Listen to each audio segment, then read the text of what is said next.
నమస్కారం. దూరదర్శన్ వార్తలకు స్వాగతం. నేను సందీప్. ముందుగా వార్తల్లోని ప్రధానాంశాలు.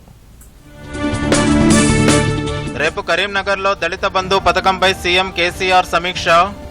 దళిత బంధు కింద హుజూరాబాద్ నియోజకవర్గానికి మొత్తం నిధుల విడుదల.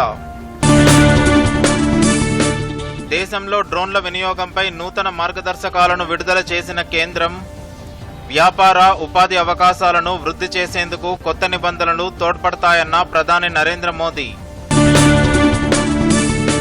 వచ్చే 2 నెలలు అప్రమత్తంగా ఉండాలని హెచ్చరించిన కేంద్ర ఆరోగ్య శాఖ. దేశంలో కోవిడ్ 2వ దశ కొనసాగుతుందన్న ICMR director doctor Balaram Bhargav.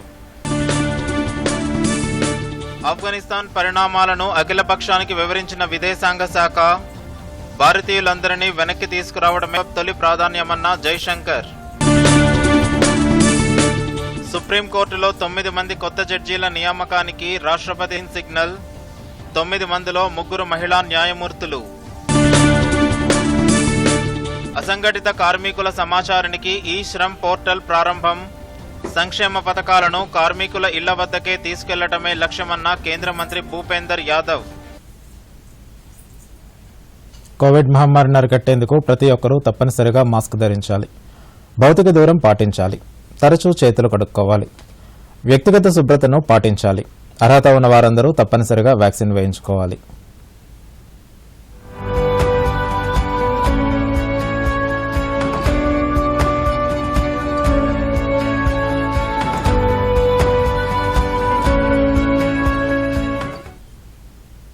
ఇక వార్తల్లోని వివరాలు. హుజూరాబాద్ నియోజకవర్గంలో దళిత బంధు పథకానికి ప్రభుత్వం మరో 500 కోట్లు విడుదల చేసింది. ఇప్పటికే 1500 కోట్లు విడుదల చేసిన ప్రభుత్వం తాజాగా 500 కోట్లు విడుదల చేయడంతో ప్రాజెక్టుకు అయ్యే మొత్తం 2000 కోట్లు విడుదల చేసినట్లయింది. ఎస్సీ కార్పొరేషన్ కరీంనగర్ కలెక్టర్ ఖాతాలోకి ఈ నిధులను బదిలీ చేసింది. ప్రభుత్వం ప్రతిష్టాత్మకంగా ప్రవేశపెట్టిన దళిత బంధు పథకానికి మొదట హుజూరాబాద్ నియోజకవర్గంలో పైలట్ ప్రాజెక్టుగా అమలు చేస్తున్నారు. నియోజకవర్గంలో మొత్తం 21,000 దళిత కుటుంబాలను ఈ పథకానికి అర్హులుగా గుర్తించారు. ఒక్కో కుటుంబానికి 10 లక్షల చొప్పున అందజేస్తారు. పథకం అమలు కోసం రేపటి నుంచి అధికారులు క్షేత్రస్థాయిలో సర్వే నిర్వహిస్తున్నారు. ఇదిలా ఉండగా దళిత బంధు పథకం కింద హుజూరాబాద్ నియోజకవర్గానికి అవసరమైన మొత్తం నిధులు విడుదలవ్వడంతో ముఖ్యమంత్రి కేసీఆర్ రేపు కరీంనగర్ కలెక్టర్ కార్యాలయంలో పథకంపై సమీక్ష నిర్వహిస్తున్నారు. సమీక్షలో మంత్రులు కొప్పుల ఈశ్వర్, హరీష్ రావు, గంగుల కమలాకర్తో పాటు 7 డిప్యూటీ కలెక్టర్లు పాల్గొననున్నారు. సంక్షోభంలో ఉన్న ఆఫ్ఘనిస్తాన్లో చిక్కుకున్న భారతీయులందరినీ వెనక్కి తీసుకువచ్చేందుకు కేంద్రం కట్టుబడి ఉందని విదేశాంగ మంత్రి డాక్టర్ జైశంకర్ స్పష్టం చేశారు. భారతీయుల తరలింపుకు కేంద్రం అత్యంత ప్రాధాన్యం ఇస్తోందని తెలిపారు. ప్రధానమంత్రి నరేంద్ర మోదీ ఆదేశాలతో డాక్టర్ జైశంకర్ అఖిలపక్ష సమావేశం ఏర్పాటు చేసి ఆఫ్ఘనిస్తాన్లో తాజా పరిణామాలను, ప్రభుత్వం తీసుకున్న చర్యలను రాజకీయ పార్టీలకు వివరించారు. 31 పార్టీల నేతలు ఈ సమావేశానికి హాజరయ్యారు. మరిన్ని వివరాలు. అత్యంత సంక్షోభ పరిస్థితులు ఎదుర్కొంటున్న ఆఫ్ఘనిస్తాన్లో తాజా పరిణామాలపై అందరిలో ఆందోళన నెలకొన్న తరుణంలో కేంద్రం అఖిలపక్ష సమావేశం ఏర్పరిచింది. విదేశాంగ శాఖ మంత్రి డాక్టర్ జైశంకర్ అధ్యక్షతన జరిగిన ఈ సమావేశంలో మాజీ ప్రధాని హెచ్డి దేవేగౌడ, ఎన్సీపీ నేత శరద్ పవార్, కాంగ్రెస్ నేత అధీర్ రంజన్ చౌదరి, ఇంకా టీఎంసీ, డీఎంకే, బీజేడీ, ఇతర ప్రాంతీయ పార్టీల నేతలు పాల్గొన్నారు. కేంద్ర మంత్రులు ప్రహ్లాద్ జోషి, పీయూష్ గోయల్, మురళీధరన్, అర్జున్ రామ్, మీనాక్షి లేఖి, విదేశాంగ శాఖ కార్యదర్శి హర్షవర్ధన్ శ్రింగ్లా, ఇతర ఉన్నతాధికారులు హాజరయ్యారు. ఈ సందర్భంగా విదేశాంగ మంత్రి డాక్టర్ జైశంకర్ మాట్లాడుతూ ఆఫ్ఘనిస్తాన్ విషయంలో మన దేశ ప్రాధాన్యాలను అఖిలపక్షానికి వివరించారు. ఆఫ్ఘన్ నుండి భారతీయుల తరలింపు ప్రభుత్వానికి అత్యంత ముఖ్యమైన అంశమని చెప్పారు. ఆపరేషన్ దేవీ శక్తి కింద ఇప్పటి వరకు 6 విమాన సర్వీసుల ద్వారా 175 మంది దౌత్య సిబ్బందిని, 263 మంది ఇతర భారతీయులను, 112 మంది ఆఫ్ఘన్ పౌరులను, ఇతర దేశాలకు చెందిన 15 మందిని భారత్కు తీసుకువచ్చినట్లు జైశంకర్ చెప్పారు. ఆఫ్ఘన్ పౌరులకు మన దేశం అందిస్తున్న సహాయం గురించి వివరించినట్లు అఖిలపక్ష సమావేశం అనంతరం మీడియాకు విదేశాంగ మంత్రి తెలిపారు. Afghan people is something which matters to all of us. So we approach this situation very much in a spirit of, I would say, national unity. So there were concerns. Most of the questions and issues were about evacuation. I shared with them that we have under Operation Devi Shakti done 6 flights. The latest flights was this morning, which took off at 3 o'clock. We have brought back most of the Indians, but not all of them. There are still a few out there. Some of them could not make it for the flight yesterday, but definitely we will try and bring out everybody. ఆఫ్ఘనిస్తాన్తో Bharat సంబంధాలు చాలా ప్రాచీనమైనవని అన్నారు. ఆఫ్ఘన్తో పాటు ఆ దేశ పౌరులతో సత్సంబంధాలు భారత్కు ఎంతో ముఖ్యమని అన్నారు. ఆఫ్ఘన్లో భారత్ ప్రస్తుతం 500 ప్రాజెక్టులు చేపట్టిందని చెప్పారు. తాలిబాన్ల అరాచక చర్యలతో ఆ దేశం ఎదుర్కొంటున్న తాజా పరిణామాలపై దేశం యావత్తూ ఆందోళనకరంగా ఉందని అన్నారు. ఆఫ్ఘన్ పౌరులకు సహాయం చేసేందుకు వివిధ దేశాల మధ్య సమన్వయం, అంతర్జాతీయ సమాజం నుంచి అందుతున్న మానవతా సహాయం గురించి త్వరలో జెనీవాలో జరగనున్న యునైటెడ్ హ్యూమన్ రైట్స్ కమిషన్ సమావేశం గురించి జైశంకర్ సమావేశంలో వివరించారు. ఆఫ్ఘన్ విషయంలో కేంద్రం, అన్ని రాజకీయ పార్టీల అభిప్రాయం ఒకటిగానే ఉందని అన్నారు. Bureau report, Doordarshan news. Afghanistan రాజధాని కాబూల్లో భారీ పేలుడు జరిగింది. కాబూల్ విమానాశ్రయం బయట పెద్ద సంఖ్యలో పౌరులు ఉన్న చోట ఈ పేలుడు జరిగింది. పేలుళ్లలో 13 మంది మరణించినట్లు తెలుస్తోంది. ఇది ఆత్మాహుతి దళ దాడిగా భావిస్తున్నారు. పేలుడు సంఘటనను అమెరికా ధృవీకరించింది.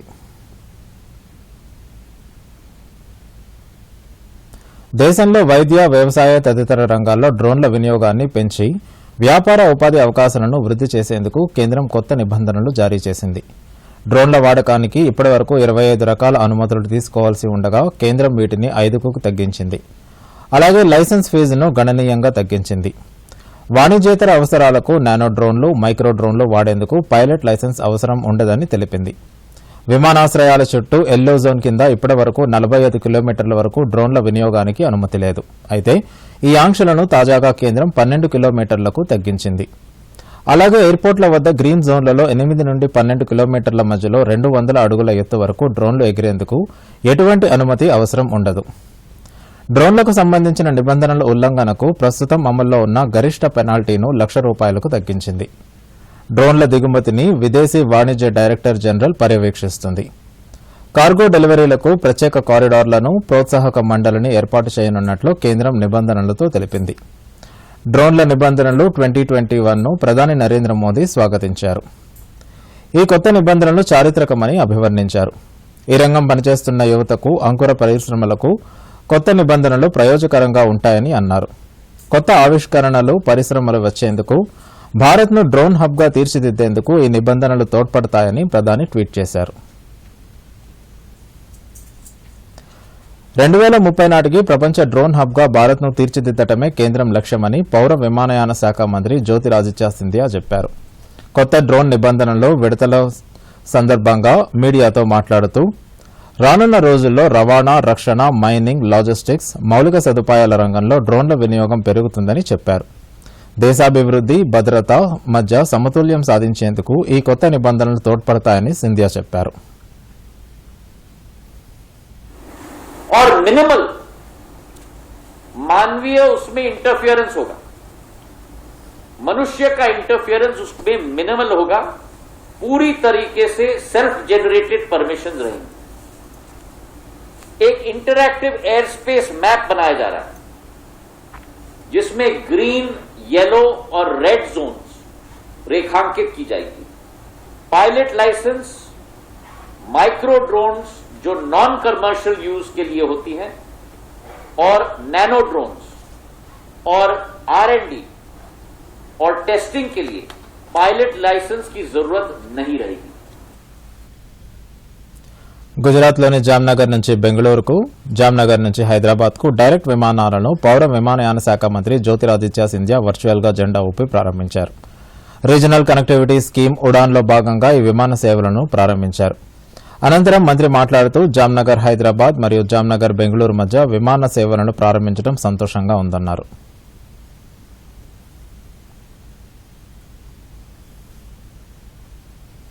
సుప్రీంకోర్టుకు కొత్తగా 9 మంది జడ్జీలు నియమితులయ్యారు.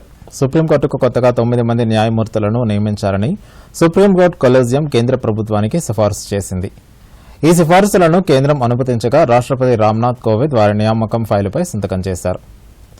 కొత్తగా నియమితులైన 9 మందిలో 3 మహిళా న్యాయమూర్తులు ఉన్నారు. కొత్త జడ్జీల్లో కర్ణాటక హైకోర్టు ప్రధాన న్యాయమూర్తి జస్టిస్ ఓకా, గుజరాత్ హైకోర్టు ప్రధాన న్యాయమూర్తి జస్టిస్ విక్రమ్నాథ్, సిక్కిం హైకోర్టు ప్రధాన న్యాయమూర్తి justice JK Maheshwari, Telangana high court ప్రధాన న్యాయమూర్తి justice Hima Kohli, Karnataka high court judge BV Nagarathna, Kerala high court judge CT Ravikumar, Madras high court judge justice MM Sundresh, Gujarat high court judge justice Bela M Trivedi, supreme court senior advocate PS Narasimha ఉన్నారు. హైదరాబాద్ సనత్ నగర్ నియోజకవర్గ పరిధిలోని మోండా మార్కెట్లో మంత్రి తలసాని శ్రీనివాస్ యాదవ్ ఈ రోజు విస్తృతంగా పర్యటించారు. మంత్రి పర్యటనలో GHMC, town planning, water works అధికారులు పాల్గొన్నారు. ఈ సందర్భంగా మాట్లాడుతూ మోండా మార్కెట్ను పూర్తి స్థాయిలో మౌజం జాహీ మార్కెట్ తరహాలో అభివృద్ది చేయనున్నట్లు తెలిపారు. దీనిపై సమగ్ర నివేదికను రూపొందించేందుకు కన్సల్టెన్సీని ఏర్పాటు చేశామని చెప్పారు. నివేదిక వచ్చిన అనంతరం వ్యాపారులతో ప్రత్యేక సమావేశం నిర్వహిస్తామని మంత్రి తెలిపారు. మోండా మార్కెట్ను ఇక్కడి నుంచి తరలిస్తారని జరుగుతున్న ప్రచారంలో నిజం లేదని మంత్రి స్పష్టం చేశారు. రాష్ట్ర వ్యాప్తంగా చేపట్టే హెల్త్ ప్రొఫైల్ ప్రాజెక్టు కోసం ముఖ్యమంత్రి కేసీఆర్ పైలట్ ప్రాజెక్టులో ములుగు జిల్లాను ఎంపిక చేసినందుకు మహిళా శిశు సంక్షేమ శాఖ మంత్రి సత్యవతి రాథోడ్ సీఎంకి ధన్యవాదాలు తెలిపారు. ములుగు కలెక్టరేట్లో జిల్లా ఉన్నతాధికారులతో సమీక్ష నిర్వహించారు. ఈ సందర్భంగా మంత్రి మాట్లాడుతూ రాష్ట్రంలో ప్రతి వ్యక్తి ఆరోగ్య సూచిక తయారు చేయాలనే లక్ష్యంతో సీఎం కేసీఆర్ హెల్త్ ప్రొఫైల్ చేయడానికి ములుగు జిల్లాలో ఎంపిక చేశారని అన్నారు. ప్రమాదం జరిగితే అప్పటికప్పుడు పరీక్షలు చేసి వైద్యం చేయడానికి ఆలస్యం జరగకుండా హెల్త్ కార్డు చూసి వెంటనే వైద్యం చేసే విధంగా బాధిత వ్యక్తి సమగ్ర సమాచారం ఈ హెల్త్ ప్రొఫైల్ కార్డులో పొందుపరుస్తారని చెప్పారు. ఇందుకు సంబంధించి ఏర్పాట్లు వేగంగా పూర్తి చేయాలని అధికారులను ఆదేశించారు. సెప్టెంబర్ 1వ తేదీ నుంచి విద్యాసంస్థలు, అంగన్వాడీ కేంద్రాలు ప్రారంభమవుతుండటంతో తీసుకోవాల్సిన చర్యలపై అధికారులు దృష్టి పెట్టాలని సత్యవతి రాథోడ్ కోరారు.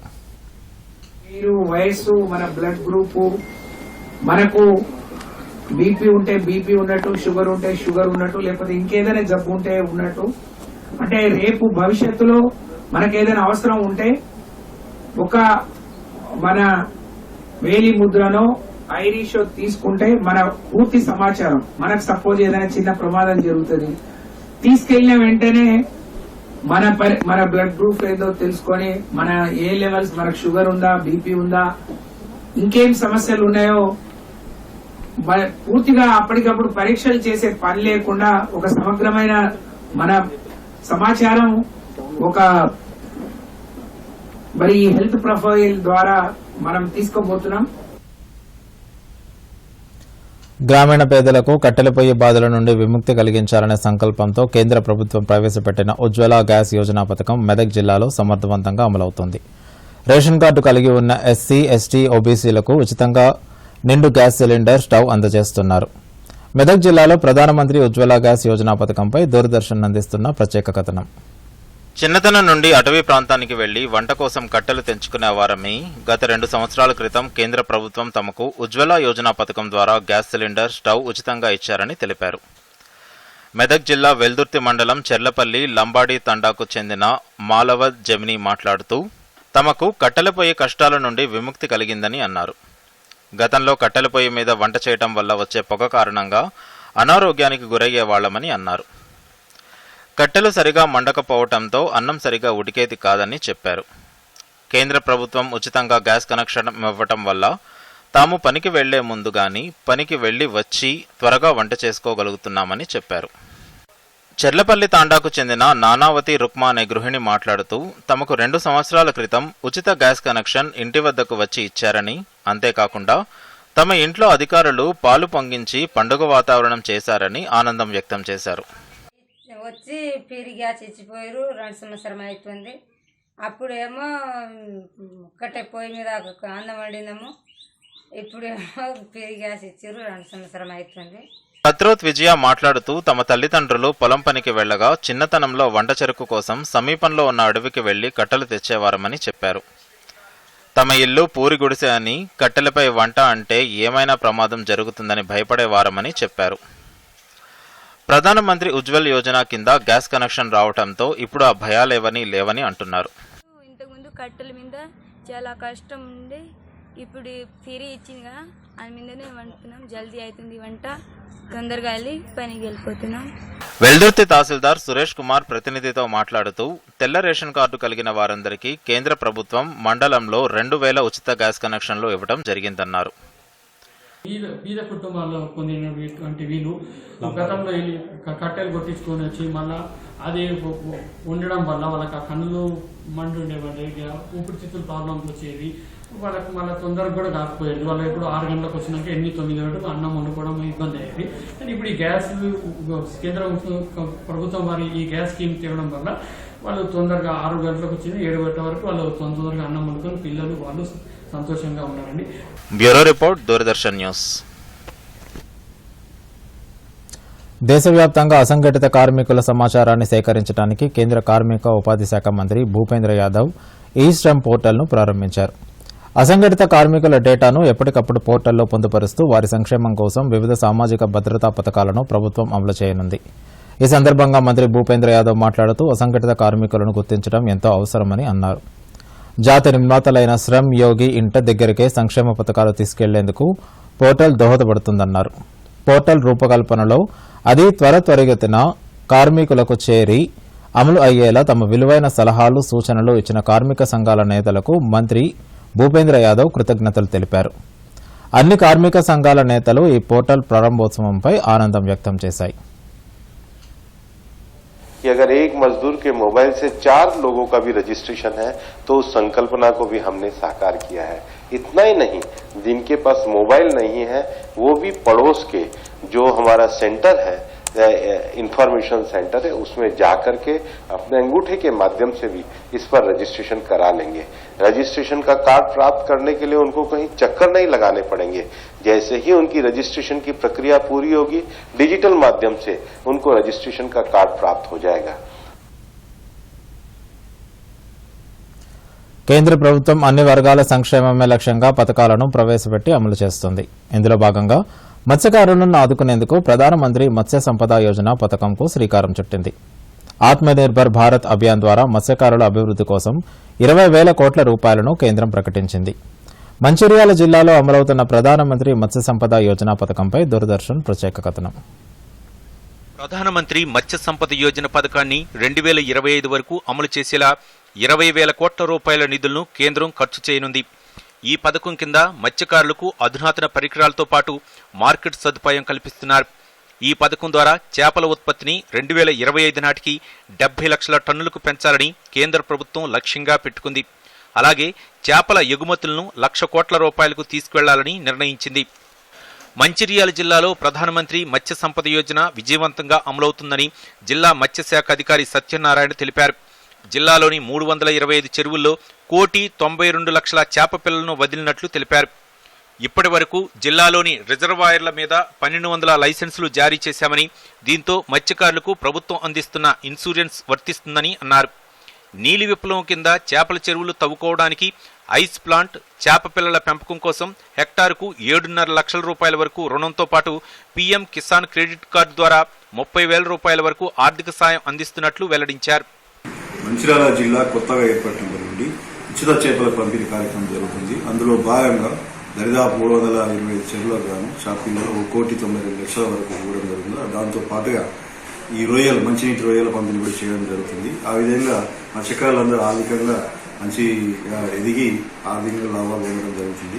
అందులో భాగంగానే ప్రతి ఉన్న రిజర్వాయర్ల మీద కూడా మేము లైసెన్సులు ఇవ్వడం జరుగుతుంది. దాదాపు 1,200 లైసెన్సులు ఇస్తాము. ఆ విధంగా లైసెన్స్ తీసుకొని వాళ్ళు కూడా ఆర్థికంగా మంచిగా చేపల వేట చేస్తూ ఆ విధంగా లైసెన్స్ తీసుకోవడం వల్ల వాళ్ళకు ఇన్సూరెన్స్ కవరేజ్ కూడా ఉంటుంది కనుక వాళ్ళ ప్రొటెక్షన్ ఉంటుంది కనుక ఆ విధంగా వాళ్ళు మత్స్యకారులు అభివృద్ధి చెంది ఆర్థికంగా స్థిరపడటం కోసం ప్రభుత్వం అన్ని రకాలుగా సహాయం చేయటం పట్ల జిల్లాలోని మత్స్యకారులు కేంద్ర ప్రభుత్వానికి ధన్యవాదాలు తెలుపుతున్నారు. ప్రభుత్వాలు ఉచిత చేప పిల్లల కార్యక్రమాన్ని నిర్వహించడం వల్ల మా మత్స్యకారులకు జీవనోపాధి చాలా మెరుగైంది. అలాగే గత 3 సంవత్సరాల నుంచి ప్రభుత్వాలు ఉచిత చేప పిల్లల పంపిణీలో భాగంగా మా కుటుంబాలు కూడా ఆర్థికంగా బాగుపడ్డాయి. అలాగే ప్రతి సంవత్సరము మా మత్స్యకారులకు ఉచిత చేపల పిల్లలను ఇచ్చేసి మా కుటుంబాలు ఉన్నత స్థానంలో ఈ ప్రభుత్వాలు చూడాలని చెప్పేసి మా మత్స్యకారులకు మెరుగైన సౌకర్యాలు కల్పించాలని చెప్పేసి ప్రభుత్వాలను మేము మా మత్స్య పారిశ్రామిక సహకార సంఘం తరపున ప్రభుత్వాలకు ధన్యవాదాలు తెలుపుతున్నాం. Bureau report, Doordarshan news. Azadi కా అమృత్ మహోత్సవాలలో భాగంగా కేంద్ర సమాచార ప్రసార శాఖకు చెందిన పత్రికా సమాచార కార్యాలయం, రీజనల్ అవుట్ రీచ్ బ్యూరో సంయుక్తంగా భారత స్వాతంత్ర ఉద్యమంలో తెలంగాణ పాత్ర అనే అంశంపై వెబినార్ను నిర్వహించారు. ఈ వెబినార్లో హైదరాబాద్లోని కోటి మహిళా కళాశాల చారిత్రక విభాగం అధిపతి డాక్టర్ అరుణ పావటి ముఖ్య వక్తగా పాల్గొన్నారు. పీఐబీ, ఆర్ఓబీ అధికారులు, నెహ్రూ యువ కేంద్ర, ఎన్ఎస్ఎస్ వాలంటీర్లు, కళాశాల విద్యార్థులు వెబినార్లో పాల్గొన్నారు. పీఐబీ, ఆర్ఓబీ డైరెక్టర్ శృతి పాటిల్ ప్రారంభోపన్యాసం చేయగా, ఆజాదీ అమృత్ మహోత్సవాలలో భాగంగా సమాచార ప్రసార శాఖ ఐకానిక్ వీక్ ను నిర్వహిస్తోంది. ఇందులో భాగంగా స్వాతంత్ర ఉద్యమంలో తెలుగు రాష్ట్రాల నుంచి పాల్గొన్న ప్రముఖ నాయకుల గురించి తెలియజేయడానికి ఈ వెబినార్ను ఏర్పాటు చేసినట్లు చెప్పారు. ఈ సందర్భంగా అరుణ మాట్లాడుతూ స్వాతంత్ర్యోద్యమ సమయంలో తెలంగాణకు చెందిన సమరయోధుల కృషిని వివరించారు. స్వాతంత్ర్య పోరాటానికి సంబంధించిన అంశాలను గురించి వివరిస్తూ అలనాటి ఉద్యమంలో తెలుగు పత్రికలు చేసిన కృషిని, గ్రంథాలయ ఉద్యమానికి సంబంధించిన విషయాలను తెలియజేశారు. స్వాతంత్ర్య పోరాటంలో తెలంగాణ నుంచి తురేబాజ్ ఖాన్, స్వామి రామానంద తీర్థ, మాడపాటి హనుమంతరావు, వందే మాతరం రామచంద్రరావు, బూర్గుల రామకృష్ణారావు, కెవి రంగారెడ్డి, సురవరం ప్రతాప్ రెడ్డి లాంటి మహనీయుల వివిధ పోరాటాలకు నాయకత్వం వహించారని అన్నారు. హైదరాబాద్లో 1892లో ఆర్య సమాజ్ స్థాపనతో తెలంగాణ ప్రాంతంలో స్వాతంత్ర ఉద్యమాలకు బీజం పడిందని అన్నారు. సామాజికంగా, సాంస్కృతికంగా ప్రజలను చైతన్యవంతులను చేయడానికి కృషి చేస్తూ ప్రజలలో జాతీయ భావాన్ని పెంపొందించడంలో కీలక పాత్ర నిర్వహించిందని తెలిపారు. స్వాతంత్ర ఉద్యమంలో మహిళలు కూడా చురుకైన పాత్ర పోషించారని చెప్పారు. దుర్గాబాయి దేశ్ముఖ్, బూర్గుల లక్ష్మీదేవి, సంగం లక్ష్మీబాయి తదితరులు ప్రజలలో స్వాతంత్రోద్యమ కాంక్షను రగిల్చారని అన్నారు. She is the wife of Burgul Ramakrishna Rao Garu and Durgabai Deshmukh. They played a very important role in developing skills among the women. That is very important. This was also the time when Mahatma Gandhi was also encouraging women to develop certain skills. He used to say why women should come out of their, why they need to participate in the freedom movement. They can as well develop skills and contribute to the freedom movement. And one way to do is to develop skills like, stitching and weaving and all these things. So, kuttu pani, చేతి వృత్తులు, సంగీతం మొదలైన వాటిలో మహిళలకు శిక్షణ ఇచ్చేవారు. So all these women, they walked on the lines or on the track set by Mahatma Gandhi, and they followed his ideology in educating the women. స్వాతంత్ర అమృత మహోత్సవ్ పేరిట సూర్యాపేటలోని గాంధీ పార్కులో ఏర్పాటు చేసిన ఫోటో ప్రదర్శనను మంత్రి జగదీష్ రెడ్డి ప్రారంభించారు. ఉప్పు సత్యాగ్రహం, వందే మాతరం ఉద్యమం, హైదరాబాద్ విముక్తి పోరాటం, తెలంగాణ సాయుధ పోరాటం తదితర ఉద్యమాలలో పాల్గొన్న 33 మంది తెలుగువారి చిత్రపటాలను ఈ ప్రదర్శనలో ఏర్పాటు చేశారు. ఈ ప్రదర్శనను తిలకించిన విద్యార్థులు, ప్రజలు సంతోషం వ్యక్తం చేశారు. స్వాతంత్ర సమరయోధుల గురించి తెలుసుకునేందుకు ఈ ప్రదర్శన ఉపయోగపడుతుందని అన్నారు. తెలుగు ప్రాంత ఫ్రీడమ్ ఫైటర్స్ సమరయోధుల గురించి ఈరోజు ఇక్కడ సూర్యాపేట పట్టణంలో గాంధీ పార్కులో ఫోటో ఎగ్జిబిషన్ నిర్వహించడం జరిగింది. కేంద్ర సమాచార ప్రసార మంత్రిత్వ శాఖ పరిధిలోని ఫీల్డ్ అవుట్ రీచ్ బ్యూరో ఆధ్వర్యంలో ఏర్పాటు చేసిన ఈ ఫోటో ఎగ్జిబిషన్ని రాష్ట్ర విద్యుత్ శాఖ మంత్రులు శ్రీ జగదీశ్వర్ రెడ్డి గారు ప్రారంభించారు.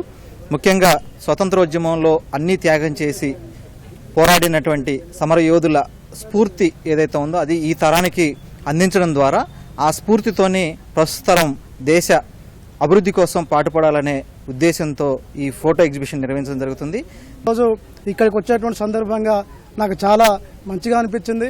ఈరోజు మరి భారతదేశ స్వాతంత్ర్యం కోసం మన త్యాగధనులను స్మరించుకునేటువంటి సందర్భాన్ని మరి ఈ ఎగ్జిబిషన్ ఏర్పాటు చేసినటువంటి మిత్రులందరికీ మరొక్కసారి ధన్యవాదాలు తెలియజేస్తూ, ఇక్కడ అనేక మంది మహానీయులు వారి పోరాట ఫలితంగా ఇవాళ మన భారతదేశంలో కానీ తెలుగు రాష్ట్రాల్లో కానీ స్వేచ్ఛావాయు పీల్చుకుంటున్నాం. కాబట్టి వాళ్ళు మనకు కష్టపడి తమ ప్రాణాలు త్యాగం చేసి ఈ యొక్క స్వాతంత్రాన్ని మనకు చేకూర్చి పెట్టారు. మరి అలాంటి మహానీయులను మన తర్వాత మన తరం, మన పిల్లలకు కూడా ప్రతి ఒక్కరు కూడా వాళ్ళ చరిత్రని, వాళ్ళు చేసిన త్యాగాన్ని, వాళ్ళు చేసిన స్ఫూర్తిని ప్రతి ఒక్క తరాలకు కూడా తెలియజెప్పాలనే ఉద్దేశంతో ఇక్కడ కార్యక్రమాన్ని ఏర్పాటు చేయడం జరిగింది. కాబట్టి మేమందరం కూడా ఇక్కడికి హాజరైనాం. దేశంలో ఫ్రంట్ లైన్ వర్కర్లలో 100%, ఆరోగ్య సిబ్బంది 99% మంది కోవిడ్ టీకా మొదటి డోసు తీసుకున్నారని కేంద్రం తెలిపింది. ఆరోగ్య సిబ్బందిలో 83% మంది, ఫ్రంట్ లైన్ వర్కర్లలో 79% మంది 2 డోసులు తీసుకున్నారని కేంద్ర వైద్య ఆరోగ్య శాఖ కార్యదర్శి రాజేష్ భూషణ్ చెప్పారు. ఢిల్లీలో మీడియాతో మాట్లాడుతూ 45 ఏళ్లు పైబడిన వారిలో 50% మంది మొదటి డోసు, 15% మంది 2 డోసులు తీసుకున్నట్లు తెలిపారు. కోవిడ్ కేసులు తగ్గుముఖం పడుతూ రికవరీ రేటు 97% దాటిందని రాజేష్ భూషణ్ చెప్పారు. అయితే కేరళ, మహారాష్ట్రలలో నమోదవుతున్న కేసులు ఆందోళన కలిగిస్తున్నాయని అన్నారు. గత వారం నమోదైన కేసుల్లో 51% కేసులు కేరళలో, 16% కేసులు మహారాష్ట్రలో నమోదయ్యాయని చెప్పారు. ये एवरेज प्रतिदिन का वैक्सीनेशन रेट है. कैसे ये प्रत्येक माह बदला? जब हमने टीकाकरण की शुरुआत अपने देश में की थी तो प्रति दिन हम लगभग 2 लाख औसतन टीके लगाते थे. अगस्त में अब तक हमने 52 लाख का औसत हासिल किया है टीके लगाने का. और क्योंकि अभी अगस्त में कुछ दिन शेष हैं तो ये औसत और अधिक बढ़ेगा. अगर ओवरऑल डोजेज देखी जाएं, जैसा मैंने आपको बताया, पहली और दूसरी डोज के आंकड़े हमने आपके साथ शेयर किए. हेल्थ केयर वर्कर्स में 99% लोगों को पहला टीका दिया जा चुका है. 83% लोग जो एलिजिबल थे दूसरे टीके के लिए, उनको दूसरा टीका दिया जा चुका है. फ्रंटलाइन वर्कर्स में 100% को पहला टीका और 79% को दोनों टीके. 18 बरस से ऊपर की जो देश की बालिग आबादी है, उसमें 50% लोगों को पहला टीका दिया जा चुका है और 15% लोगों को दोनों टीके दिए जा चुके हैं. लेकिन हमें ये नहीं भूलना चाहिए कि अभी भी हम दूसरे सर्ज के भीतर हैं. We are still in the midst of the second surge of COVID-19 in our country. The second surge has దేశంలో కోవిడ్ 2వ దశ ఇంకా కొనసాగుతోందని భారత వైద్య పరిశోధనా మండలి ICMR director general doctor Balaram Bhargav చెప్పారు. కొన్ని జిల్లాల్లో కేసులు పెరుగుతున్నాయని అన్నారు. ఢిల్లీలో మీడియాతో మాట్లాడుతూ 41 జిల్లాల్లో వారాంతపు పాజిటివిటీ శాతం కన్నా ఎక్కువగా ఉందని ఆందోళన వ్యక్తం చేశారు. కోవిడ్ నిబంధనలు పాటించని చోట్ల కేసులు పెరుగుతున్నాయని బలరాం భార్గవ్ చెప్పారు. Wave is still on in India and in some states, an upsurge is being observed in a few districts. We have about 41 districts which have weekly test positivity rate of more than 10%. And we have 27 districts which have weekly test positivity rate between 5 and 10%. రాష్ట్రంలోని ప్రతి మున్సిపాలిటీలో malaria, dengue తదితర వ్యాధుల నివారణకై 10 వారాల పాటు ప్రతి ఆదివారం ఉదయం 10 గంటలకు 10 నిమిషాలు ప్రత్యేక కార్యక్రమాన్ని చేపట్టాలని పురపాలక శాఖ అన్ని మున్సిపల్ కమిషనర్లకు ఆదేశాలు జారీ చేసింది. దోమల నివారణ ప్రచారాన్ని విజయవంతం చేయాలని ఉత్తర్వుల్లో పేర్కొంది. ఈ కార్యక్రమంలో ప్రజాప్రతినిధులు, కార్పొరేటర్లు, కౌన్సిలర్లు, కాలనీ సంక్షేమ సంఘాలు, స్వచ్ఛంద సంస్థలను భాగస్వాములు చేయాలని ఆదేశాలు జారీ చేసింది. దోమల వ్యాప్తిని అరికట్టేందుకు 10 వారాల పాటు ఈ కార్యక్రమాన్ని నిర్వహించాలని స్పష్టం చేసింది. ఇంటి పరిసరాలు, కార్యాలయాల్లో నిల్వ నీరు ఉండకుండా జాగ్రత్తలు తీసుకోవాలని ప్రజలకు తెలిపారు. ప్రతి ఆదివారం 10 గంటల నుంచి 10 నిమిషాల సేపు ఎవరింట్లో వారు, ఎవరి కార్యాలయాల్లో వాళ్లు పరిసరాలను పరిశుభ్రంగా చేసుకోవాలని కోరారు. ఆజాదీ కా అమృత్ మహోత్సవ్లో భాగంగా కేంద్ర సమాచార ప్రసార శాఖకు చెందిన field out reach bureau Nizamabad unit కామారెడ్డిలో ఫోటో ప్రదర్శనను ఏర్పాటు చేసింది. జిల్లా అదనపు కలెక్టర్ ఈ వెంకటమాధవరావు ప్రదర్శనను ప్రారంభించారు. స్వాతంత్ర్యోద్యమం, ఆంగ్లేయులపై పోరాడిన ప్రముఖ స్వాతంత్ర సమరయోధుల చిత్రాలు, వారికి సంబంధించిన వివరాలను ఈ ప్రదర్శనలో పొందుపరిచారు. అలాగే హైదరాబాద్ సంస్థానంలో నిజాం పాలనకు వ్యతిరేకంగా పోరాడిన ప్రముఖులను గురించి కూడా ప్రదర్శనలో వివరించారు. స్వాతంత్ర సమరయోధుల త్యాగాలను ప్రస్తుత తరానికి తెలియపరిచి వారిలో స్ఫూర్తి కలిగించడమే ఫోటో ప్రదర్శన ముఖ్య ఉద్దేశమని అదనపు కలెక్టర్ మాధవరావు చెప్పారు. ఇందుకోసం ఎంతో మంది త్యాగదనులు ఇక్కడ మీకు డిస్ప్లే చేయడం జరిగింది. మరి వారి యొక్క త్యాగ ఫలితమే ఈరోజు మన యొక్క స్వేచ్ఛ. ముఖ్యంగా పిల్లల్లో మనం కనుక చూసినట్లయితే ఇది ఇన్కల్కేట్ చేయాల్సిన అవసరం ఉంది. దేశభక్తి, జాతీయత. ముఖ్యంగా వారు ఇన్స్పైర్ అయ్యి ఎవరైతే త్యాగదనులు, స్ఫూర్తి ప్రదాతలు స్వాతంత్ర సమరంలో పాల్గొన్నారో వాళ్ళ యొక్క జీవితాల్ని, వాళ్ళ యొక్క ఆశయాల్ని స్ఫూర్తిగా తీసుకొని జీవితంలో ముందుకు వెళ్ళడం జరుగుతుంది. కాబట్టి తప్పకుండా విధిగా తల్లిదండ్రుల బాధ్యత ఏంటంటే పిల్లలకి ఇది చెప్పడం. మరి ఇందాక స్థానిక తహసీల్దార్ గారు అన్నట్టు స్కూల్స్ కూడా ఫస్ట్ నుంచే స్టార్ట్ అవుతున్నాయి కాబట్టి ఈ కార్యక్రమం తర్వాత కూడా ఉంటుంది. నెక్స్ట్ ఆగస్ట్ 15th వరకు ఉంటుంది.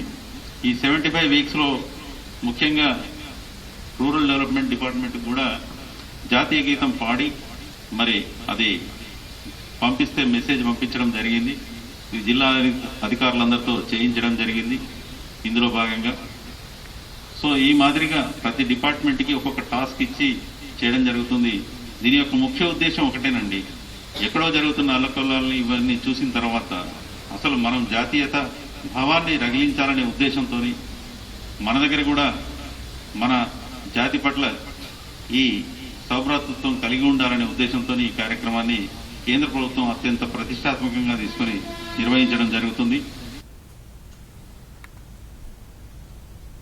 ఇక వార్తలు ముగించే ముందు ముఖ్యాంశాలు మరోసారి. దూరదర్శన్ యాదగిరి వార్తలను ఇప్పుడు సోషల్ మీడియాలో కూడా చూడవచ్చు.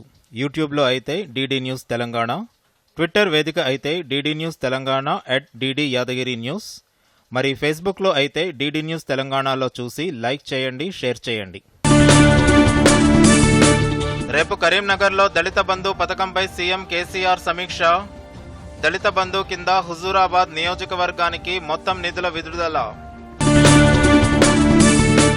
దేశంలో డ్రోన్ల వినియోగంపై నూతన మార్గదర్శకాలను విడుదల చేసిన కేంద్రం. వ్యాపార ఉపాధి అవకాశాలను వృద్ధి చేసేందుకు కొత్త నిబంధనలు తోడ్పడతాయన్న ప్రధాని నరేంద్ర మోదీ. వచ్చే 2 నెలలు అప్రమత్తంగా ఉండాలని హెచ్చరించిన కేంద్ర ఆరోగ్య శాఖ. దేశంలో కోవిడ్ 2వ దశ కొనసాగుతుందన్న ICMR director doctor Balaram Bhargav. Afghanistan పరిణామాలను అఖిలపక్షానికి వివరించిన విదేశాంగ శాఖ. భారతీయులందరినీ వెనక్కి తీసుకురావడమే తొలి ప్రాధాన్యమన్న జైశంకర్. సుప్రీంకోర్టులో 9 మంది కొత్త జడ్జీల నియామకానికి రాష్ట్రపతి సిగ్నల్. 9 మందిలో 3 మహిళా న్యాయమూర్తులు. అసంఘటిత కార్మికుల సమాచారానికి ఈ శ్రమ్ పోర్టల్ ప్రారంభం. సంక్షేమ పథకాలను కార్మికుల ఇళ్ల వద్దకే తీసుకెళ్లటమే లక్ష్యమన్న కేంద్ర మంత్రి భూపేందర్ యాదవ్.